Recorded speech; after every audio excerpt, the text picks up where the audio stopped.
أعوذ بالله من الشيطان الرجيم. بسم الله الرحمن الرحيم. سبحان الذي خلق الأزواج كلها مما تنبت الأرض ومن أنفسهم ومما لا يعلمون وآية لهم الليل نسلخ منه النهار فإذا هم مظلمون والشمس تجري لمستقر لها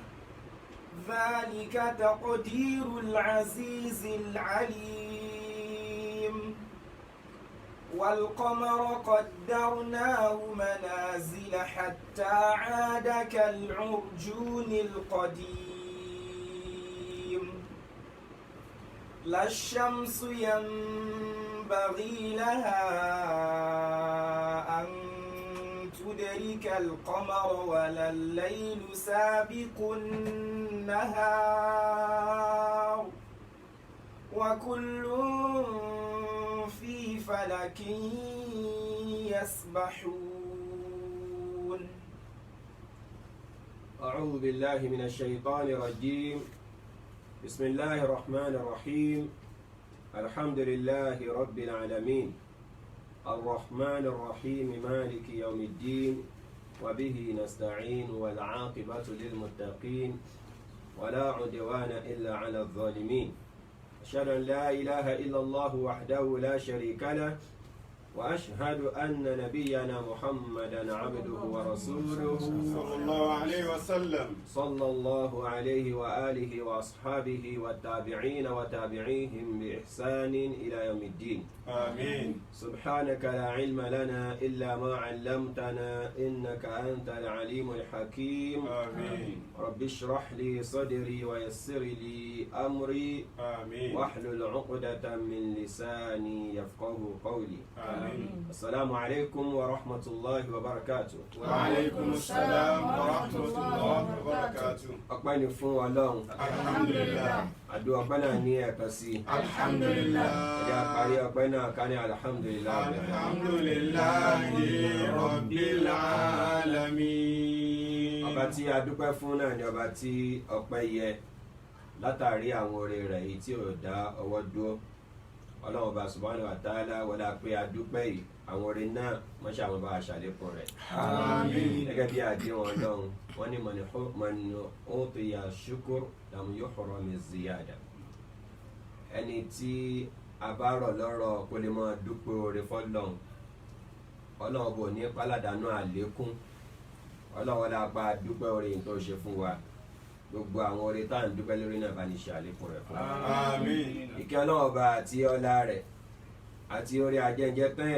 kó máa jẹ́ ti ànábì wa Muhammad Sallallahu alayhi wa sallam. àti àwọn aráalé ànábì àti àwọn sàábí ànábì àti gbogbo àwọn tí wọ́n fi dáadáa tẹ̀lé ànábì ọlọ́jà náà wà nù wọn. Àmín. a kí ẹnìkọ̀ọ̀kan wa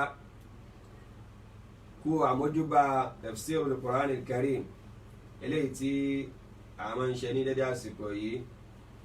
àtìgbà tí Ramadan ti bẹ̀rẹ̀ náà ló ti kádà pé ká bẹ̀rẹ̀ tó fi wá di pé Ramadan di ìkẹrìnléní-ogún báyìí. Bẹ́ẹ̀ni. Ọlọ́run bá bíọ́ o a bẹ̀rẹ̀ láyọ̀ ọlọ́jà gúnlẹ̀ láyọ̀. Àmín. gbogbo àwọn ìgbìyànjú yìí fáwọn tá à ń sọ àtẹ̀yìntẹ̀ ń gbọ́ Ọlọ́run wọ́n ṣàgbà níjọsìn lọ́wọ́ wa o. Àmín. wọ́n ní mi ìfẹ́ ó ṣàgbà mo bùn ọ ọlọ́mọdàlúwà láyà. Àmín. lọ́jà wa bá níbi tó ti lérè. Àmín. ní ìtẹ̀síwájú orí ibi tí a fi ọ̀rọ̀ náà tì sí ní àná àrígbọ́lọ́ bá ń ka àwọn àmì ẹ̀ eléyìí tí ó ṣe tí ń tọ́ka sí pé bíbẹ Ọlọ́run tí ń tọ́ka sí agbára Ọlọ́run tí ń tọ́ka sí ìjọkan ṣoṣo Ọlọ́run tí ń tọ́ka sí wípé àní Ọlọ́run bá tó ní tẹ́ ẹ bá kú tán òun ó gbé yín dìde agbára rẹ̀ ká tí ẹ bá ń ṣe ìméjìlé lórí ẹ yẹ àwọn àmì wò gbogbo tó náà bá kó sílé ayé ní ń tọ́ka sí agbára Ọlọ́run àti bíbẹ Ọlọ́run Ọlọ́run wa kọ́ fún wa ní àpèjúwe ilẹ̀ òun náà ni bá a ṣàlàyé lọ àtàwọn orí tọ́nà bá kó síbẹ̀ ilẹ̀ gangan àmì ni lẹ́yìn náà kó wá tún jẹ́ pé ó jókòó tẹ́lẹ̀ tẹ́lẹ̀ wá sọ́dà láàyè pẹ̀lú àwọn irúgbìn oníranran tá à ń fi ń ṣe ayé pẹ̀lú àwọn èso oníranran tá à ń jẹ àmì náà ni àwọn tá a wá pè ní irúgbìn yìí Ọlọ́run tó wá ní oníranran ni wọ́n méjì méjì ni wọ́n tó fi mẹ́yìn ọmọ ẹ̀dẹ́ èèyàn náà àṣepọ̀ nǹkan tó jákọ̀ àtàbọ̀ olówó mú orí bá ilé ayé Ọlọ́run ní orí lélẹ̀ ìtọ́ ẹ̀kọ́ ọmọ ẹ̀dẹ́ èèyàn ronú sí kò sẹ́ni tó lè ṣe jù Ọlọ́run lọ. Alhamdulillah. lọ́nà bá mi sọ wípé. Subhanalladhi khalaqal azwaja kullaha. nígbà tí fún Ọlọ́run ọba tó dá al-azwaja gbogbo nǹkan ní méjì méjì kullaha gbogbo ẹ̀ pátápátá méjì méjì ní. Mimma tunbitul ardu. ó kọ́kọ́ bẹ̀rẹ̀ nínú àwọn nǹkan tí ilẹ̀ tó ń mú jáde tá à ń pè ní irúgbìn ọlọ́ní méjì méjì ni oníranran ni wọ́n. Wa min anfusihim. àti ọmọ ẹ̀dẹ́yàn gángan fún ara wọn wọ́n rí al-azwaja méjì méjì oníranran. Wa mimma la ya'lamun. àwọn kan tí wọ́n tún wá mọ̀ nínú àwọn ẹ̀dá Ọlọ́run tọ́lọ́wọ́ padà fi hàn wọ́n tún padà rí pé méjì méjì náà ni oníranran ni wọ́n àti tó ilé ìfọwọ́. àwa fi ọ̀rọ̀ yẹn tì síbi pé ní àná pé àmì tọ́lọ́ kọ́kọ́ pé wá sákèésí ẹ̀ yìí àmì tó nìkan yẹ pẹ̀lú ààyè ni orí ibi tọ́mẹ̀dé yẹn wá orí ilẹ̀ àwa ló ku àmì àsìkò kí ọ̀rọ̀ náà kó lè bá a pé torí pé tó bá sọ̀rọ̀ ààyè á sọ̀rọ̀ àsìkò méjèèjì náà sì ní ìṣẹ̀mí ọmọ ẹ̀dẹ́ yẹn rò pọ̀ mọ́ ọmọ ẹ̀dẹ́ yẹn máa ṣẹ̀mí a gbọ́dọ̀ rí ibi tó ti ń ṣẹ̀mí yóò máa gbé nǹkan ṣe nígbà tó ń ṣẹ̀mí yẹn ó gbọ́dọ̀ ní àsìkò tó ń ṣe nǹkan yẹn ọlọ́wà ni wa ayatul lahum. Wa ayatul lahum al-laylu naslakhu minhu an-nahara fa idha hum mudlimun. والشمس تجري لمستقر لها ذلك تقدير العزيز العليم. والقمر قدرناه منازل حتى عاد كالعرجون القديم. الشمس ينبغي لها أن تدرك القمر. لا الشمس ينبغي لها أن تدرك القمر ولا الليل سابق النهار وكل في فلك يسري تحريكة وفي كل تسكينة شاهد وفي كل شيء له آية تدل على أنه الواحد. fàyà jàmbá ìmọ̀mọ̀ ni o náà ṣe ń takọ Ọlọ́run tọ́lọ́run ó sọ̀rọ̀ tó ní orí bẹ́ẹ̀ Ọlọ́run lòun lè gbé òkú dìde Ọlọ́run ní ọkàn oṣù lòun alágbára lòun ọmọ ìdíyàn wa ń sọ pé kò rí bẹ́ẹ̀ ṣé kò ríran ní. Am kayfa yajhaduhu al-jahidu. àwọn tí wọ́n ń ja Ọlọ́run bá níyàn kí ló rọ́ọ̀lù wọn tó fi ń ja Ọlọ́run bá níyàn. walillahi fi kulli tahrikatin wa fi kulli taskinatin shahidun. torí pé tí ń tọ́ka sí Ọlọ́run tí ń tọ́ka sí bíbẹ Ọlọ́run tí ń tọ́ka sí agbára Ọlọ́run tí ń tọ́ka sí ìjọkan ṣoṣo Ọlọ́run ó ń bẹ nínú àwọn tí ń lọ tí ń bọ̀ lórí ilẹ̀ ó ń bẹ nínú àwọn tó dúró sójú kan tí ò ń lọ tí ó bọ̀ ní tó pa lọ́lọ́ nílé ayé ó ń tọ́ka sọ́lọ̀ Allahu Akbar. ní tó ń lọ tí ń bọ̀ ní tọ́ka sọ́lọ̀ Allahu Akbar. táwa ni onírélè tí ó wà máa takọ Ọlọ́run. Fa fi kulli shay'in lahu ayatun tadullu ala annahu al-wahid. gbogbo nǹkan pátá ní tọ́ka sọ́lọ̀ pé Ọlọ́run bá ní bẹ ní ìdarí gbogbo nǹkan. Allahu ìkan Akbar. nínú àwọn àmì Ọlọ́run ó náà wà ní al-layl. Ọlọ́run wa ayatul lahum àmì tó ń bẹ fún wa níbi al-laylu òru naslahu minhu an-nahara. ní àtàrà òru yìí àwa ń fa ọ̀sán yọ ọ̀sán tá a fi bò tẹ́lẹ̀tẹ́lẹ̀ àwa ń bọ́ ọ̀sán kù lára òru fa idha hum mudlimun. yóò wá di pé ọmọ ẹ̀dẹ́ yóò kàn bá rẹ̀ nínú òkùnkùn lójijì ni Allahu Akbar. mùsùlùmí gbogbo bá di òkùnkùn bá gbólẹ̀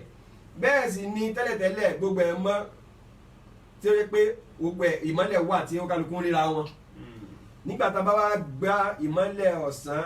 ìmọ́lẹ̀ òrùn tá a bá wá fàyọ kúrò lára òru gbogbo wa ṣókùnkùn padà ọlọ́ni àmì ní wàṣẹ́mùsù. wàṣàmùsù tajiri li mustaqarrin laha. wàṣẹ́mùsù tẹ́jírí ọlọ́ni òòrùn náà tó jẹ́ pé òun ni àmì oníṣiṣẹ́ ìmọ́lẹ̀ ọ̀sán tẹ́jírí òun náà ń lọ li mustaqarrin laha dé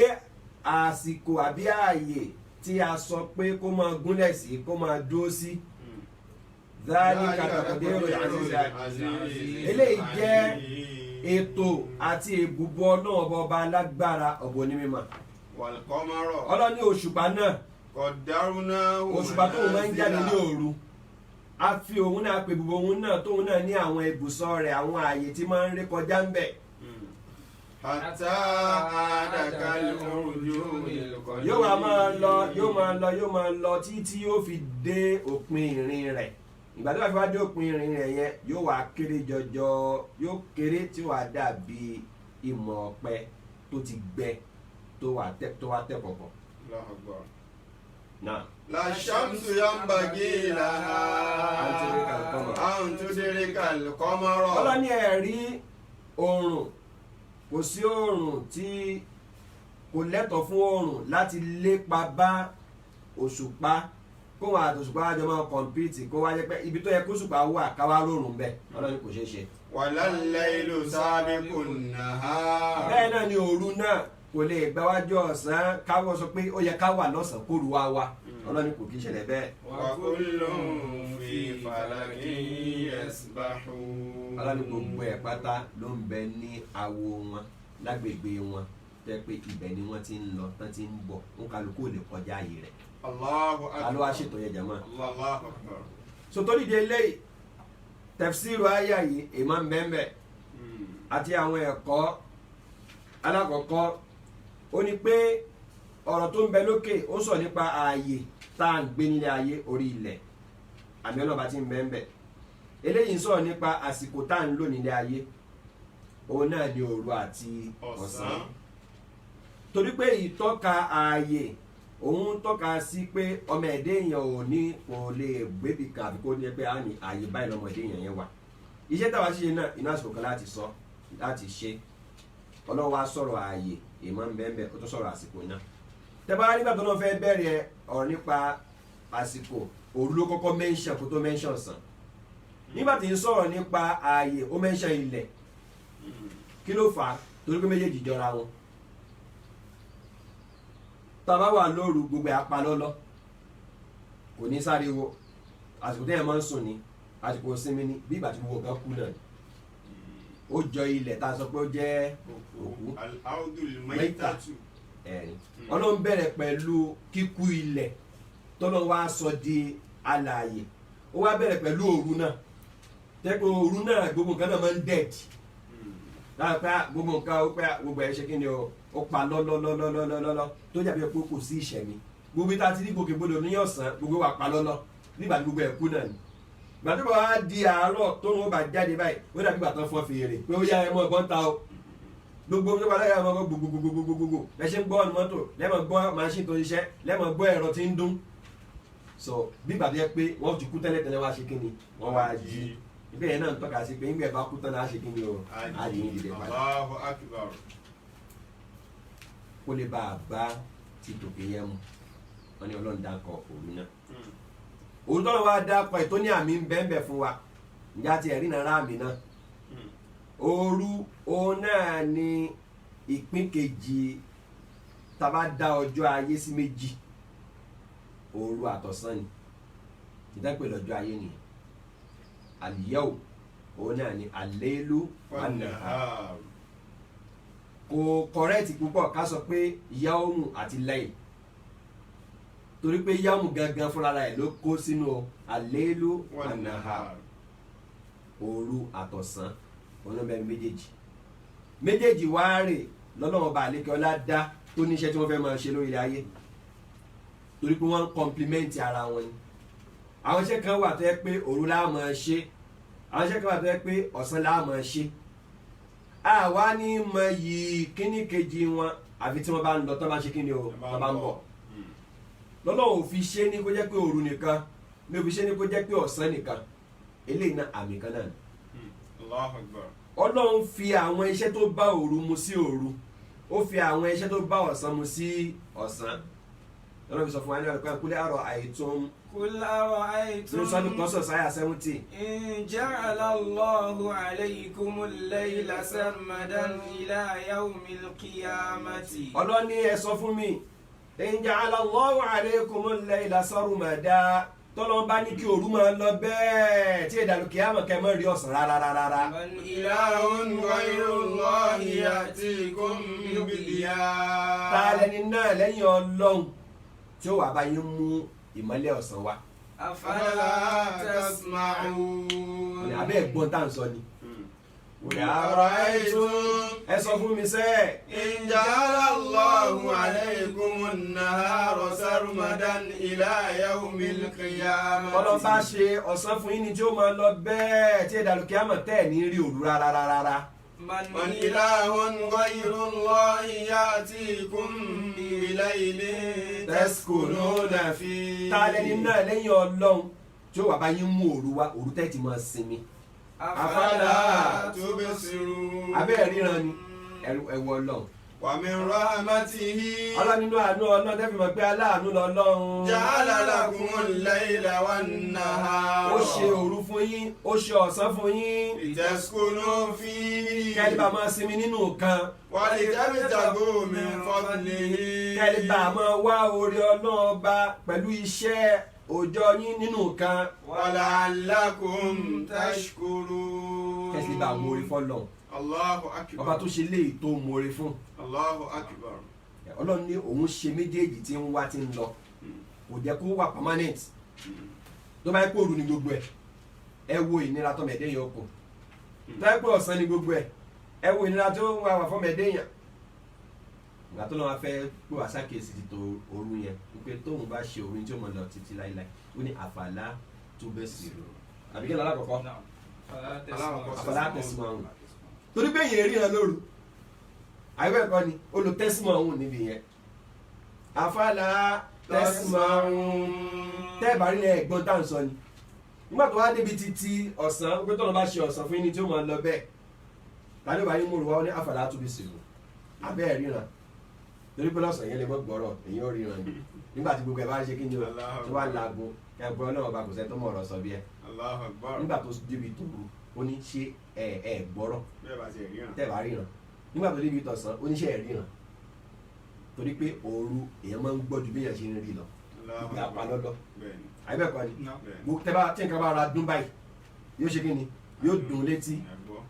bọ́ọ̀sán èèyàn máa ń ríran ju bí èèyàn ṣe ń gbọ́rọ̀ lọ bẹ́ẹ̀ni àyẹ̀bẹ̀kọ́ ni bẹ́ẹ̀ni wọ́n náà ṣe wá sọ náà nìyẹn Allahu Akbar ọlọ́wà lóhùn ṣe méjèèjì fún wa kó máa gbaṣẹ́ fúnra wọn kí a lè bá máa sùn nínú òru ká máa sinmi níbẹ̀ gbogbo ẹ̀ wá pa lọ́lọ́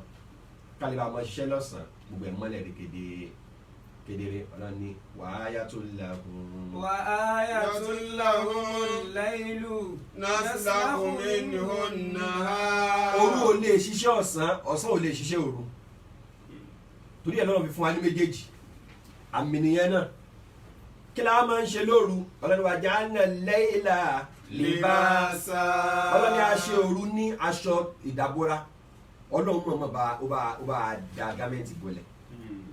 ìpẹ́tẹ́ bá fẹ́ sùn nígbà tí ó bá da òkùnkùn orúbọ wa òkàlùkù náà pé tí alẹ́ bá lẹ́ afọmáyòfáyò ẹja lọ sùn ẹja wọlé lọ ìwọ tó bá ti fẹ́ máa sùn yẹ kó ya òkú oorun nígbà tí gbogbo ẹ̀ bá mọ̀lẹ̀ kiri tó ìtànsán òrùn bá ṣe kí ni tó bá jáde tó wọlé tọ̀ ẹ̀ nínú yàrá ó ṣe kí ni ó dìde rẹ̀ pé kò yẹ kó máa sùn ní táìmù yìí. Allahu Akbar ọlọ́run wa ja'alna al-layla libasa wa ja'alna an-nahara ma'asha aṣọ ọ̀sán ní ààyè wájẹ̀mú tẹ́tí mọ́ wájẹ̀mú wa ja'alna nawmakum subata ẹ gbọ́dọ̀ sinmi náà lábí fi oorun yín ṣe qat'an 'anil a'mal ní tí ó jẹ́ kẹ́ dá iṣẹ́ dúró iṣẹ́ tẹ̀ ṣe náà ti tó ẹja lọ sùn ẹja lọ sinmi ọlọ́run ló ń ṣe bẹ́ẹ̀ Allahu Akbar bọ́sẹ̀ àwọn kan gbà ní àwọn kan wà tó yẹ pé wọ́n máa ṣiṣẹ́ lóru náà àìbẹ́ẹ̀kọ́ ni bẹ́ẹ̀ni. àti àwọn yẹn kan máa ń sọ àwọn kan ní ìmọ̀ ṣọ́ wọn àìbẹ́ẹ̀kọ́ àwọn ọlọ́pàá ẹ̀yin oníṣẹ́ iléeṣẹ́ búrẹ́dì táwọn yóò jẹ búrẹ́dì ní àárọ̀ bẹ́ẹ̀ ni àti àwọn tí wọ́n ń ṣiṣẹ́ ní àwọn industry kan tẹ́ pé ìdájú kùtùkùtù làwọn yẹn nídìí láti àwọn náà wọ́n gbọ́dọ̀ máa sùn wọ́n gbọ́dọ̀ máa ṣiṣẹ́ díẹ̀díẹ̀ ní bọ́tí yẹn ò wọ́pọ̀ èyí tí ò tún wá wọ́pọ̀ yẹn náà lọ́dún sọ ní Kùránì ẹni bọ́lá lọ́dún ti sọ nínú Suratu Rum Quran chapter 21 àbí 30 ayah 23 ọlọ́ni wa min ayatihi. wa min ayatihi manamukum bil-layli wan-nahar wa ibtigha'ukum min fadlihi inna fi dhalika la-ayatin liqawmin yasma'un. ọlọ́ni àwọn àmì ọlọ́ọ̀bá manamukum bil-layli wan-nahari sísùn yín lóru àti àtọ̀sán ẹ bá ṣiṣẹ́ lóru yóò ṣe kíni yóò sùn lọ́sàn àwọn tó ń gba night ẹni tó ṣe night yóò sùn lóru yóò sùn lọ́sàn ẹni tó ṣe day wọ́n sùn ní òru wọ́n fi ti gan òkun mẹ́fà àti máa wá jẹ ẹ̀mú yín níbi méjèèjì torí àwọn tó ń wá jẹ ẹ̀mú lóru ẹlòmíì jẹ ẹ̀mú rẹ̀ òru ní ó tó ṣe kíni o ìyẹn náà máa ṣẹlẹ̀ bẹ́ẹ̀ gbogbo ẹ̀ lọ́nà sọ̀nù Kùránì bẹ́ẹ̀ tó jẹ́ dìmẹ́ǹdìmẹ́ gangan ó ní pé òru o ká sinmi ń bẹ̀ ká sùn ló wà fún ọ̀sán ká ṣiṣẹ́ ń bẹ̀ ni ọlọ́wà nítorí ẹ̀ al-laylu naslahu minhu an-nahar àwa ń fa ọ̀sán yọ lára òru ìyẹn pé à ń fa ọ̀sán à ń fa yakó lára òru à ń fa yọ wọ́n lo gbọ́dọ̀ naslahu sẹ́lẹ̀kù òun náà ni gashtul jildi anisha kí wọ́n fa awọ ìyá ní ara ẹran nígbà tó bá pẹran tán tá a fẹ́ bọ́ awọ lára rẹ̀ pé awọ ló bu ara yẹn tẹ́lẹ̀tẹ́lẹ̀ àwa bọ́ awọ kò ní ara ẹran irú gbólóhùn yẹn ni wọ́n lò fún pé a ká ìmọ́lẹ̀ àfọ̀sán kọ́ba rẹ̀ ó fi hàn pé òru gangan nípìlẹ̀ òkùnkùn nípìlẹ̀ oore Ọlọ́run ní ìmọ́lẹ̀ tó kọ́ba rẹ̀ torí pé ìmọ́lẹ̀ òun wà ní òun wà tiẹ̀ ní òkun kankan ní bẹ́lẹ̀ tẹ́lẹ̀tẹ́lẹ̀ so àwa mú ìmọ́lẹ̀ wá pẹ̀lú irinṣẹ́ ìmọ́lẹ̀ láti wá ṣe kí láti wá kọ́va òkùnkùn wọ́n ní ìmọ́lẹ̀ dé ó wá bo òkùnkùn mọ́lẹ̀ so a tún wá mú tá a fẹ́ wá mú òkùnkùn yẹn wá a ká ìmọ́lẹ̀ kò ní orí ẹ̀ ìlú ẹ̀ tọ́lọ̀ wá sọ náà nù pé naslahu minhu an-nahar a ká ìmọ́lẹ̀ yẹn kò lára rẹ̀ tọ́lí ká mọ́lẹ̀ kò lára rẹ̀ kí ló máa ṣẹlẹ̀ fa'idahum muslimun gbogbo ẹ̀ bá ṣe kọ̀ọ̀kan a bá kàn sí pé ẹ bá di gbogbo ògùn ṣe gbolẹ̀ tí gbogbo wa dúdú ọlọ́run lórí ọlọ́run bá ní. wàṣàmùsù tajri li mustaqarrin laha. wàṣàmùsù tajri li mustaqarrin laha. dhalika taqdirul azizil alim. wàṣàmùsù tajri li mustaqarrin laha. dhalika taqdirul azizil alim. kí wàá ló ń bí ìmọ́lẹ̀ tó ń kọ́bọ̀ òru mọ́lẹ̀ òun náà lòrùn oòrùn ní irinṣẹ́ ìmọ́lẹ̀ fún ọ̀sán ìtọ́nà fi wá dákọ̀ ọ̀sán ibẹ̀ ó wá dákọ̀ ẹni tí ń mú ọ̀sán wá òun náà ní kíni o oòrùn wash-shamsu yẹn ni pé oòrùn ni ó lọ tí ìmọ́lẹ̀ fi kó ní ara òru tàbí wá rí òru ọlọ́wọ́ fẹ́ sọ̀rọ̀ nípa òru pé òru ọlọ́wọ́ bá ń bẹ ń bẹ wàṣàmùsù tajri li mustaqarrin laha. wàhùn láti fi nìyẹn ọlọ́nkọ́ ní tiẹ̀ pé wàá yàtún làhùn yẹn pé wàá yàtún làhùn àṣàmùsù tajri li mustaqarrin laha ẹ̀kọ́ máa tó fún pẹ̀lú ẹ̀ ní wàá yàtún làhùn al-laylu wàá ní wàṣàmùsù wàá yàtún làhùn àṣàmùsù tajri pé àmì tó ń bẹ níbi oòrùn náà tajri tí ń rìn tí ń lọ tajri tó máa jẹ́rìí yù ní kí nǹkan máa sáré nígbà tá a wà nílé ìwé láyé ìgbà tá a wà ní secondary tank geography wọ́n ní oòrùn dúró ni níjọ́ náà lọ Kùránì tó ti sọ̀kalẹ̀ láti 1400 years ago ó ti fi hàn pé àṣàmùsù tajri orin ń lọ ni eré ní sá ń lọ kò dúró àwọn àyíká wà nígbà tó lọ́ọ́ tẹ̀lé sọ pé kó ló fi bára kí ẹ sùpàkùn gbogbo ẹ̀ ń lọ wọ́n lànà sọ́tò Lukman ọlọ́run wá sàkọ́rọ̀ sàmùsà wà lẹ́kọ́ mọ́ra kó ló ń yẹ jírí ìlà ajalé musamman pé àtòṣùpá àtòrùn gbogbo ẹ̀ ní ṣe kí ni o ní move. wọ́n wá ní àwọn onímọ̀ sọ pé òun dúró ni ó kó wa stationary pé gbogbo nǹkan yòókù wà ń revolve around the sun Kùránì ju wọn lọ. nígbà tó wá yá. kullun fi falakin yasbahun. wọ́n ní gbogbo ẹ̀ ń lọ ni gbogbo ẹ̀ ń lọ ni kò dúró. nígbà tó wá yá wọ́n á ní ìdáhùn onímọ̀ gbé jáde gbà yẹn wọ́n ní kò wá established wọ́n ti wá kò jẹ́ padà wọ́n sọ pé òun náà ṣe kí ni o òun náà move ẹ mọ̀ bá Kùránì níwájú. Allahu Akbar. sáyẹ́ǹsì tó bá jẹ́ kó based lórí fact kò lè tako àyà Kùránì tó jẹ́ kó sojú abẹ́ǹkò àyà Kùránì tó sojú abẹ́ǹkò tó sọ pé fact kan lélẹ́yìí o nínú fact ayé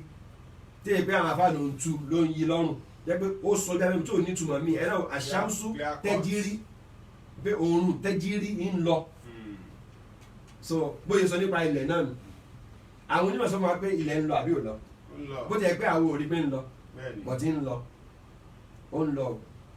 Kùránì sọ pé ilẹ̀ ní ṣe kíni ilẹ̀ ń lọ ilẹ̀ náà move gbogbo ẹ̀ pátá ló sọ pé move àti arúgbó àti sàmùsù àti kọ́mọ̀rù ọlọ́run gbogbo ẹ̀ ń lọ. Allahu Akbar. òbí yẹ pé tí Kùránì bá ti sọjú abẹ́ kò ló fi ìfáàtì kan kalẹ̀ lórí ìmọ̀ ẹgbàá pé kò lè tako sáyẹ́nsì àfi tí wọn bá ti establish fact náà nínú kíni o nínú sáyẹ́nsì wọn á sọ wá pé èyí tẹ́ ẹ kọ́ ń gbà yẹn láyé John ni la sọ fún yín pé òun ò ṣe kíni o òun múùfù àti bàbá ń ṣe kíni ìmúùfù báyìí lójú kọ́ra ní gbèsè náà ṣe kíni. wọ́n padà gbé sí. wàṣàmùsù tajri limustaqarrin laha dhalika taqdirul azizil alim.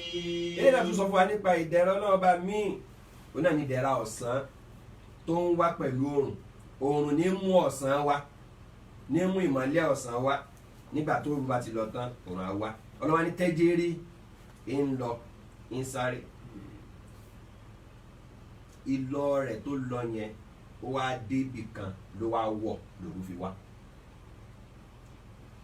ó lọ ló wá wọ̀ òru wá ṣe kí ni o òru wá wá Ànábì Muhammad sallallahu alaihi wasallam nígbà tó dọjọ́ kan tí òun wọ̀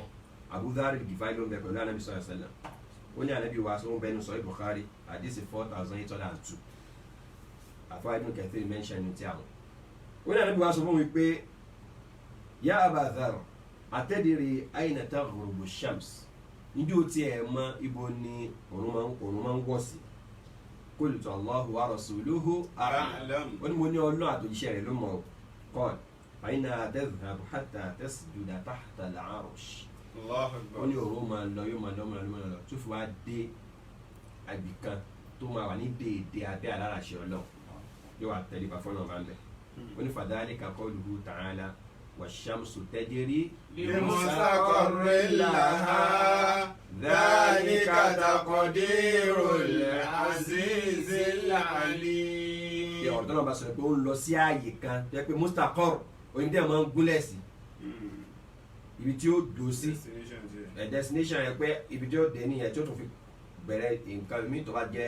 ti tàṣíkò mi tó bá ti fẹ́ move wọn á ló máa ń lọ bẹ́ẹ̀ tí ó fi di ọjọ́ tí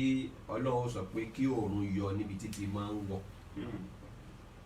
tó bá ti lọ yóò lọ wọ̀ níbi tó ti ń wọ̀ tó bá dijọ́ tí ayé bá fẹ́ parẹ́ nínú àwọn àmì báyé fẹ́ parẹ́ òun ni Ọlọ́run wò yóò wá gbẹ̀yọ̀ǹda lọ́dọ̀ Ọlọ́run pé òun tó fẹ́ lọ yọ níbi tó ti máa ń yọ Ànábì ní Ọlọ́run wà ní yọ̀ǹda fún wọn ni ibi tó gbà wá ní náà ni kò ṣe kí ni o ni kò gbà padà gbàbí tó gbà wá padà gbogbo àdìsí ẹni ó ń bẹ ní ilẹ̀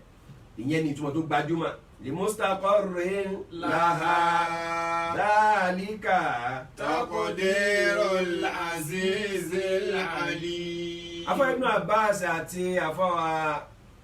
Ibn Mas'ud nínú àwọn rìwáyà tó wà ṣáàzà nínú àwọn kẹrọ tó wà ṣáàzà wọn kà ní wash-shamsu tajri la mustaqarra laha ipe òun tẹ́ni ẹ̀yìn ń lọ ni kò dúró ìyẹn ti ẹ̀ ló ń pọ́npọ́ gbogbo àwọn tán sọ pé òun dúró tẹ́lẹ̀tẹ́lẹ̀ ló yẹ tẹ̀yẹ jẹ́ pé lá mustaqarra laha ẹni pé la yafturani àti láìlú àti sàmùsù àti kọ́mọ́rù la yafturani méjì ń lọ ni kò dúró bẹ́ẹ̀ tó gbajúmọ̀ pé li mustaqarrin laha kí wọ́n ní mustaqarru yẹn nínú ìtumọ̀ mustaqarru pé òun ń lọ tí ó fi dé mustaqarru rẹ̀ ìtumọ̀ àkọ́kọ́ ni yawmul qiyamah wípé yóò máa lọ tí ó fi di ọjọ́ tí Ọlọ́run sọ pé ò lọ́mọ wọ́n lọ́jọ́ yẹn wá rè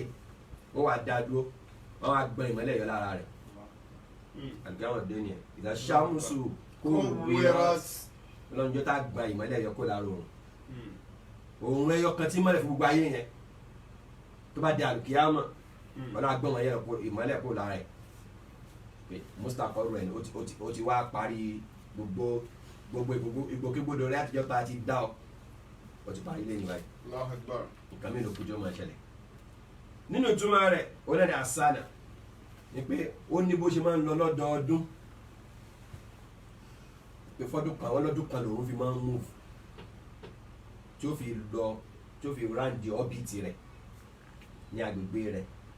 ọdún kan lòun fi máa instead oṣù pàtẹ ó máa ń lo oṣù kan òun ń lo ọdún kan lẹ́yìn náà ní ìtumọ̀ ẹni pé mustaqarrin laha lójoojúmọ́ nígbà yóò lọ tí ó fi di alẹ́ yóò wá wọ̀ ibi tó wọ̀ sí yẹn làwọn pè ní mustaqarru ni pé ó máa yọ ní mọ́tìlá ní mashrik ibi tó ti ń yọ á wá lọ wọ̀ ní kíni o maghrib pé mustaqarru kan nìyẹn eléyìí fún àwọn tó tu ní ìtumọ̀ zaman torí pé mustaqarru ismu maf'ul ó dẹ̀ pé ismu zaman ó jẹ́ ismu makan mustaqarru ó lè jẹ́ ismu zaman ó lè jẹ́ kíni o ismu makan pé mustaqarru alẹ́túmọ̀ yẹn pé ààyè ibi tó ń gúnlẹ̀ sí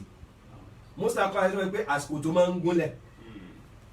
so àwọn tó túmọ̀ sí àsìkò nìyẹn àwọn tó túmọ̀ sí pé ààyè ibi tó máa gúnlẹ̀ sí òun ní ìtàlùkìyàmọ̀ yẹn àbí ìtumọ̀ pé ó ní àwọn ibi tó máa ń dé lókè tẹ́ pé láti dé bẹ́ẹ̀ ní òkè ibẹ̀ ni ìmọ́lẹ̀ yóò ṣe wá kíni o yóò wá káyàyé ló máa dé peak tó bá wà ní àlè gbùngbùn ní sánmọ̀ wọ́n nígbà yẹn ló súnmọ́ àlára àṣẹ náà bá jù tó bá di ìdajì òru ìgbà yẹn ló jìnnà sí àlára àṣẹ náà bá jù nínú ìtumọ̀ yẹn ni pé wọ́n sọ pé ní àsìkò ooru àsìkò ẹ̀rùn pé ó ní mustaqarru rẹ̀ ní àsìkò òjò ó ní mustaqarru rẹ̀ ló fi máa ń jẹ́ pé ó máa ń gbóná gan lásìkò ooru ọlọ́ni ètò oòrùn àti bó ṣe ń lọ bó ṣe ń bọ̀ pẹ̀lú oníranran bí ṣe máa ń wá ní ìfẹ́tì lórí ilé ayé yẹn ètò ọlọ́ọ̀bá ni. taqdirul azizil alim. ètò ọlọ́ọ̀bá ni ọlọ́ọ̀bá ló ṣe bẹ́ẹ̀ kí náà sì ni ètò náà ètò ìjẹ́ ẹ̀mú ọmọ ẹ̀dẹ́ yẹn ṣẹ́mi ọmọ ẹ̀dẹ́ yẹn ẹ wá dúró àǹfààní tó ń ṣe fọmọ ẹ̀dẹ́ yẹn òun ń ṣe àǹfààní fún èèyàn ó ń ṣe àǹfààní fún ẹranko ó ń ṣe àǹfààní fún plants irúgbìn so orí ọlọ́ọ̀bá ni wal qamara qaddarnahu manazila. ọlọ́ni òṣùpá ń kọ́ qaddarnahu manazila atún pláàni tó náà pè bú tiẹ̀ náà tó ti ní àwọn ààyè tí máa ń gbà kọjá hatta ada. yóò máa gba àwọn ààyè yẹn lọ yóò gba ààyè yẹn lọ tí ó fi wá dé òpin ààyè yẹn tó bá ti wá débẹ̀ àádà kálẹ̀ òjò lè kọ́dìm yóò wá padà dà gẹ́gẹ́ bí ìmọ̀ ọ̀pẹ ìmọ̀ dàbínù tó máa ń wo dàbínù tẹ́ pé ọbẹ̀ ni dàbínù ti máa yọ so tó ti wá gbẹ tí ó wà tẹ́ pọ̀pọ̀ ó ń sọ̀rọ̀ bí ìlànà ṣe máa ń rí nígbà tó bá fẹ́ parí èyí ń tọ́ka sí àlùkọ́mọ̀rù tó bá fẹ́ bẹ̀rẹ̀ kọ́mọ̀rù ní àwọn oríṣiríṣi ọkọ̀ tó máa ń pè nígbà tó ṣùpá bá ṣẹ̀ṣẹ̀ yọ wọn á pè ní hilal tó bá yá yóò máa dàgbàsókè wọn gbọ́n kan ní at-tarbi'ul awwal ó máa kọjá lẹ́vù kan yóò tún dàgbàsókè díẹ̀ sí yóò tún dé al-ahdab al-mutazayid yóò máa lékún ẹranko tí ó fà di al-badru yẹn òun nígbà tó bá dọjọ́ kẹrìnlá wọn á ní ìmọ̀lẹ́ òṣùpá ọjọ́ kẹrìnlá lẹ́yìn ìwọ̀n yẹn báyìí yóò máa dínkù ni yóò kọ́ pa al-ahdab al-mutanaqis èyí tó ń dínkù yóò wá bọ́ sí tẹ̀lébíọ́ ẹlẹ́ẹ̀kejì yóò wá lọ síbi hilal tọ́lá wá di hilal last one yẹn òní wọn pè ní kálẹ̀ òrùjú ní qadim. pé gbogbo bó ṣe wá ń lọ yẹn wá rè á fi pè gbogbo ayé yín ni torí pé ẹ fi ń ka ọjọ́ ni ẹ fi ń ka oṣù ni ẹ fi ń ṣètò ayé yín ni ọlọ́run sọ̀rọ̀ kọ́mọ̀rù bí báyìí wọ́n máa kà ní wàlẹ̀ kọ́mọ̀rù wọ́n máa kà ní wàlẹ̀ kọ́mọ̀rọ̀ àfọ Nafi' Ibn Kathir àti Abu Amr àná kà ní wàlẹ̀ kọ́mọ̀rù qaddarnahu manazila ayọ̀kún wọn kà ní wàlẹ̀ kọ́mọ̀rọ̀ qaddarnahu manazila òṣùpá òun wá ní máa ń yọ lóru oòrùn ni máa ń yọ ní ọ̀sán méjèèjì náà ló sì ní ìmọ́lẹ̀ tiwọn àǹfààní oòrùn fún ọ̀sán ó ní fún òru ayé àtọ̀sán ayé àfihàn ọmọ ọjọ́ day and night oòrùn ní ṣiṣẹ́ yẹn àìpé ọjọ́ kan ti parí wa ilẹ̀ ti mọ́ oòrùn ti yọnu ilẹ̀ ti sún kí ló ṣẹlẹ̀ yẹn oòrùn ti wà nìyẹn ẹ̀wọ́n gbọ́dọ̀ ṣètò ayé wa Allahu Akbar. oṣù bá ti tiẹ̀ iṣẹ́ oṣù lòun máa ń ṣe ti tiẹ̀ oṣù ti lé oṣù mi ti bẹ̀rẹ̀ nìyẹn oṣù ti dá méjì o oṣù ti parí o a fi wá mọ̀ ṣètò ayé wa gbọ́dọ̀ ṣe ṣètò ẹ̀ fún wa nìyẹn ẹ wá wo òṣùpá àti oòrùn méjì ló ní ìmọ́lẹ̀ títí wọn oòrùn ń tẹ̀mọ́lẹ̀ fún wa lọ́sàn-án òṣùpá ń tẹ̀mọ́lẹ̀ fún wa ní òru àwọn kan ṣàṣiṣẹ́ lóru àwọn kan rìnrìn àjò lóru àwọn tó wà lórí ọkọ̀ òfurufú àwọn tó wà lórí omi àwọn tó ṣe òṣùpá wa tẹ̀mọ́lẹ̀ tó yẹ pé tó ìmọ́lẹ̀ òṣùpá tó bá dé lẹ́bù kan ẹrù pọ̀ ọ̀sán gan lẹ́wà ní gbàgbẹ́ tẹ̀ ń bá wà ní orí pápá gbẹ̀mọ́lẹ̀ kedere àbí tẹ̀ ń bá wà nínú okùn àwọn tó wà nínú shape náà mọ rírì kí ló pẹ̀ òṣùpá yìí tọ́lọ̀ máa ń sọ ní sọ wàhálà kọ́fìlà àdọ̀rọ̀ wá sí à ń tẹ̀mí dàbí kún. وجعلنا في الأرض رواسي أن تميد بكم وجعلنا فيها sọ́tù náà ni mo fẹ́ kà wàhálà kọ́fìlà àdọ̀rọ̀ wá sí à ń tẹ̀mí dàbí kún wà ní haron wasubulan la'allakum yahtadun wa alamatin wa bin najmi hum yahtadun pé ọlọ́run ọba fi ìmọ́lẹ̀ òṣùpá sí táwọn yóò fi máa ṣe kí ni o tó fi máa ríran lóru bá a ṣe fi ìmọ́lẹ̀ òòrùn ríran ní ọ̀sán lọ́dọ̀ àwọn òyìnbó wá rí àwọn onímọ̀ sáyẹ́ǹsì láìtì náà ni wọ́n gbé méjèèjì bọ̀ nínú èdè alukurani láìtì òòrùn yàtọ̀ sí láìtì títí òṣùpá òòrùn òun ló ní ìmọ́lẹ̀ títí ẹ̀ gangan ìmọ́lẹ̀ títí òun ló ní fúnra rẹ̀ kò yẹ ṣe derived òun ló ní ìmọ́lẹ̀ yẹn so ló kọ tí Kùránì pé ìmọ́lẹ̀ tó wọn tẹ̀pẹ̀tẹ̀ ọba ní Kùránì àti kà ní ìsìn ìmọ́lẹ̀ òṣùpá òun derive látara kí ni oòrùn tàbá wo náà ní Kùránì tó lọ́ fẹ́ rí fáà sí ìmọ́lẹ̀ oòrùn á pè ní dìyàù tọ́fẹ́ rí fáà sí ìmọ́lẹ̀ tòṣùpá á pè ní núùrù nínú suratu Yunus ayẹlẹ 5 Ọlọ́run bá sọ fún wa ń bẹ̀ suratu Nuhu náà waja'ala al-qamara fihinna nuran waja'ala ash-shamsa sirajan waja'ala al-qamara fihinna nuran waja'ala ash-shamsa sirajan Ọlọ́run fi òun ṣe òṣùpá ní nuran ìmọ́lẹ̀ ó wá ṣe oòrùn ní sirajan siraj ẹ pé àtùpà náà gbẹ̀rẹ̀ àbí àtùpà ní natural ìmọ́lẹ̀ títí ẹ̀ náà ìmọ́lẹ̀ àtùpà ní tàn mọ́lẹ̀ kò gba ìmọ́lẹ̀ láti bomi àyíbẹ̀kọ́ ni òun lọ́nà bá rí fàásì yẹn. والذي جعل الشمس ضياء. nínú suratu Yunus ayẹ̀dẹ̀ kan Ọlọ́run lòun ṣe òòrùn ní diyaa ìmọ́lẹ̀ tí ń tara. والقمر نورا. ó wá ṣe òṣùpá ní ìmọ́lẹ̀ tó wùn tara ń titi ẹ̀. وقدرناه منازل لتعلموا عدد السنين والحساب. ó wá gbogbo wọn sí ààyè wọn tí wọ́n máa gbà kọjá ó ti ní táàmù tí wọ́n mọ bí wọ́n ṣe ń lọ kẹ́lẹ́bà máa mọ òǹkà àwọn ọdún kẹ́lẹ́bà máa fi ṣe sírò ìṣẹ̀mí ayé yín. bẹ́ẹ̀ ṣe wá máa rí ní oríṣiríṣi àyínú Al-Qur'ani ọ̀nà àrífà sí àṣàmùsù yóò pè ní dìyà àgbàlẹ̀ kọ́mọ́rù àpè ní kíni ò nù. torí pé ìdápẹ́ ní dìyà oní tó ní ìmọ́lẹ̀ nínú bọ̀ tí ìmọ́lẹ̀ rẹ̀ tún ń tara ìmọ́lẹ̀ tó lè bọ́ọ̀lù nǹkan tó máa dúnyàn lára tó ń bá mú ní ìṣẹ́ bó ṣe máa bọ̀ tí ìmọ́lẹ̀ òṣùpá yóò máa tutù mú ìmọ́lẹ̀ sì lòun náà bọ̀ òun kàn mọ́lẹ̀ ní rí bí ń tàyàn lára so ó yàtọ̀ síra wọn nínú èdè Al-Qur'ani àní dìyà àní nù èdè lábáwá ríjì gan. Allahu Akbar. wọ́n sọ pé o lè túmọ̀ èdè lábáwá sí èdè kan nínú èdè ilẹ̀ ayé kó wá jẹ́ kó wá fún ẹ ní exact meaning wọ́n á kàn súnmọ́ láìtì náà làwọn ṣe kí ni o ni wọ́n àbí tó wà tó fi adjective míì sí lókù tó fi ròyìn bọ́ nínú èdè lábàá òun ní lèyà ó sì ní kí ni o nur tó yàtọ̀ sí ara wọn méjèèjì wà ló ní iṣẹ́ tí ó ń ṣe ọlọ́run fi ní hatta aada kalurjunil qadim. la shamsu yanbaghi laha La shamsu yanbaghi laha an tudrikal qamara. ọlọ́ni òòrùn kan kò lẹ́tọ̀ọ́ láti wá lépa bá òṣùpá kó fẹ́ gba àyè òṣùpá walal laylu sabiqun nahar. bẹ́ẹ̀ náà ni òru náà kò lè wá gbáwájú ọ̀sán kánjọ wá mọ̀ kọ̀mpútà wá pé àsìkò tó yẹ kọ̀sán wá kóòrù wá ní táìmù yẹn. wa kullun fi falakin yasbahun. ọlọ́ni gbogbo wọn ló ní ààyè tí wọ́n ń gbà kọjá ó ti ní táìmù tó rùn ó wà ó ti ní táìmù tó ṣùpọ̀ ó wà ó ti ní táìmù òru ó ti ní táìmù ọ̀sán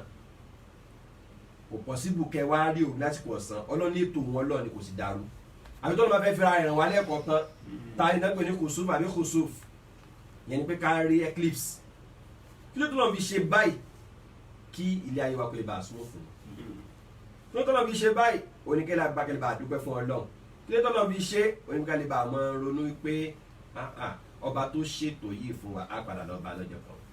وهو الذي جعل الليل والنهار خلفة. ọlọ́run lòun ṣe òru àtọ̀sán khilfatan ní ti ń gbaṣẹ́ fúnra wọn tó rú bá lọ ọ̀sán wá tọ̀sán bá lọ òru á wá. لمن أراد أن يذكر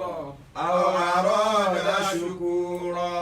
fẹ́ tó bá fẹ́ ronú tó bá fẹ́ mọ̀ọ́rẹ́ fọ́lọ́run kí ni ìtumọ̀ yẹn àǹfààní lò náà ni man fatahu amalun bil-layl liyastadrikhu bin-nahar. ẹni tí iṣẹ́ tó yẹ kó ṣe lọ́sàn-án bá bọ́mọ lọ́wọ́ kó ẹni yẹ kó yà tètè rí kó lè lépa bá ní ọ̀sán ẹni tí iṣẹ́ tó yẹ kó ṣe lọ́sàn-án náà bá bọ́mọ lọ́wọ́ lọ́sàn-án kó lè bá ṣe kíni kó lépa bá ní òru ọlọ́run ṣe méjèèjì ẹni ọjọ́ kan lẹ́wà Muhammad sọ̀sọ̀ ní àfẹ̀mọ́júmọ́ ilẹ̀ mọ́ lọ Bilal wa fẹ́ wá bá láti wá gbà yọ̀ǹda pé òun fẹ́ pè irun láti wá lọ gbà yọ̀ǹda lọ pé kó òun pè irun ó lóun wá bá nàbí tánàbí ń sọkún wọn ní ya Rasulullah mọ́tà yóò bí kíkà ya Rasulullah kí ló ń pẹ́ lẹ́kùn lójúṣẹ́ ọlọ́run òní unzilatil layla ayatun waylun liman qara'aha wa lam yatafakkar fiha. àyà kan sọ̀kalẹ̀ lóru ẹni tó bá kà tí òun sí ègbé ìyá ọlọ́kọ̀ máa jẹ tiẹ̀.